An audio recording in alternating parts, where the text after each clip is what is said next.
দুনিয়ার মধ্যে আমরা উপরের দিকে তাকাবো নাকি নিচের দিকে তাকাবো, অর্থাৎ যে আমার থেকে ধনী তার দিকে তাকানো নিষেধ, যে আমার থেকে গরিব তার দিকে তাকানোর জন্য আমাদেরকে নির্দেশনা দেওয়া হয়েছে।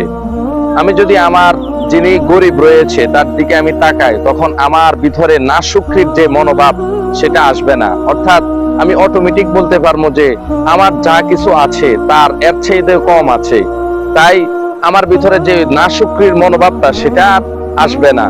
নবিউল আরব ওয়াল আজম নবী আলাইহিস সালাতু ওয়াস সালাম বলেন, উনদুরু ইলা আসফালা মিনকুম ওয়ালা তানদুরু হুয়া ফাওকাকুম, তোমরা তোমাদের উপরের দিকে তাকাইও না, অর্থাৎ তোমার চাইতে যে ব্যক্তি ধনী অর্থ সম্পদের ক্ষেত্রে স্বাবলম্বী তার দিকে তাকাইও না। তোমার একটা বিল্ডিং ঘর আছে, তুমি একতলা বিল্ডিং ঘর ওয়ালা, তুমি দোতলা বিল্ডিং ওয়ালার দিকে তুমি তাকাইও না। তোমার একটা সনের ঘর আছে, তুমি ওই এর চাইতে উন্নত মানের ঘরের দিকে তাকাইও না। বরংস কি বলা হয়েছে, তোমার চাইতে যে নিম্ন, তোমার চাইতে যে দরিদ্র রয়েছে তার দিকে তাকাও, তাহলে তোমার যেই নাশুকরির মনোভাব সেটা দূর হয়ে যাবে এবং তোমার ভিতরে অন্তরের মধ্যে অটোমেটিক এই কথা চলে আসবে যে আমার চাইতেও সে অনেক কষ্টের মধ্যে আছে।